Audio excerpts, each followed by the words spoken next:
somehow I think this has to do with colon cleansing, or with the digestive tract, or with food or something.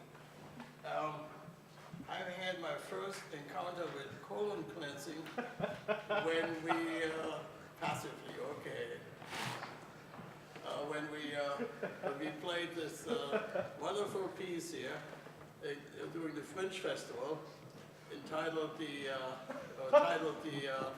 History of Shit.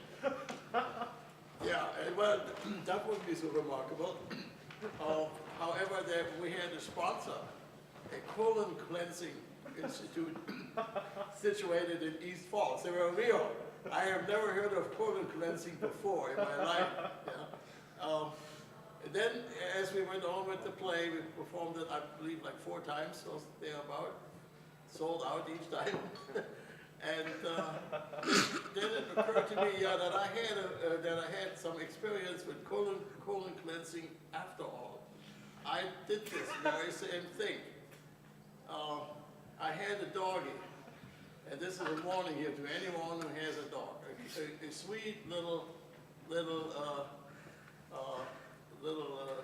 dachshund. Yeah? And I wanted to make her happy, so I went to a butcher shop, which was on the other side of the Atlantic. I don't think you find any place where you can buy bones, but there you could, right?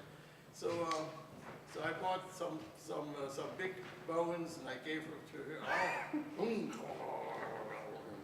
And she spent the whole afternoon grinding down these bones.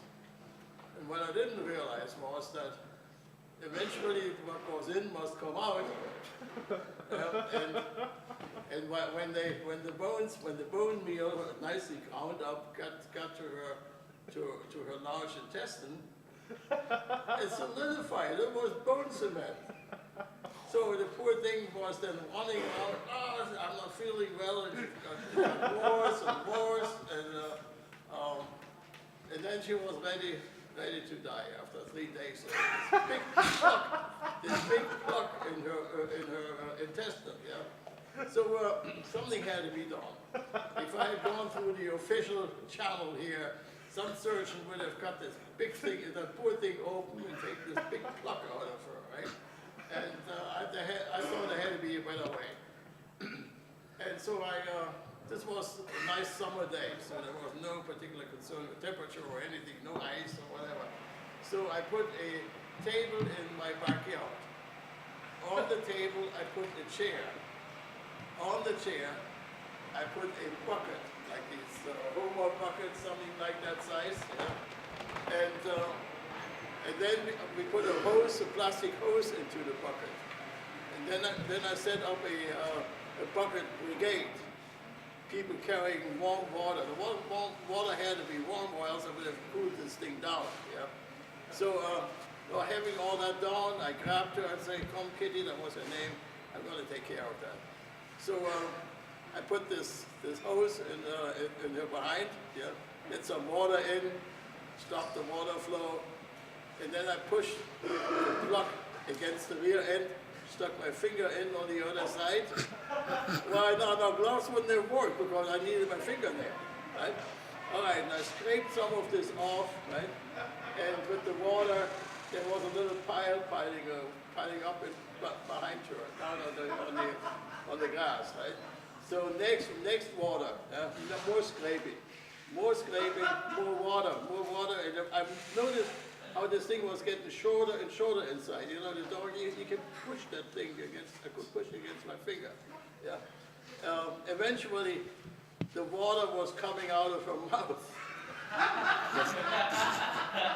green water.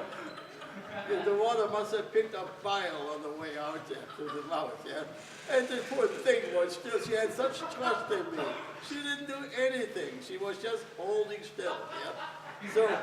So then as the water came out, yeah, so I felt this getting shorter and shorter in there, and then eventually,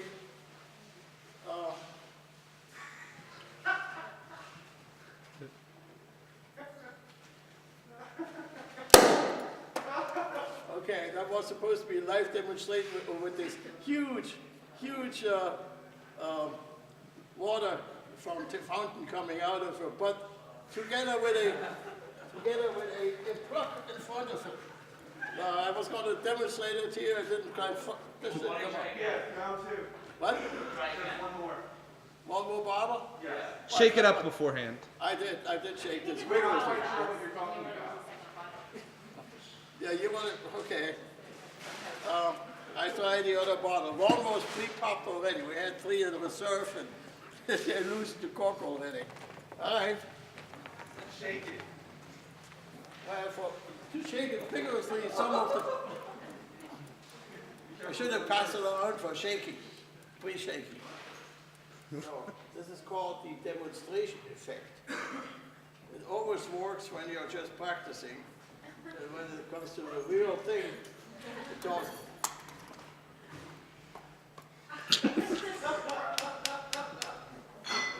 What else? Prayer? So just imagine that's her butt. This is the last plug.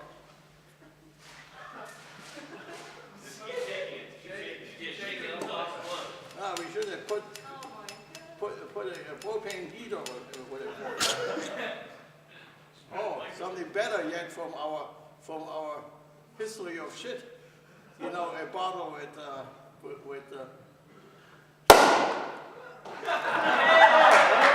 there you go. So then I said, Kitty, it's over, it's done, you're cured. But then Kitty stood around and said, yeah, but it still hurts. And I said, well, you trust me, in a few days you will have forgotten it. And she survived it. And I learned a lesson. No more bones, or not another bones to the dog.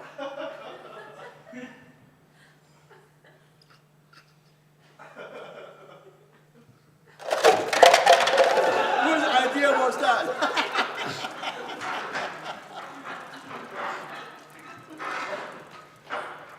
Whose idea was that? Not mine. I followed instructions from the producer.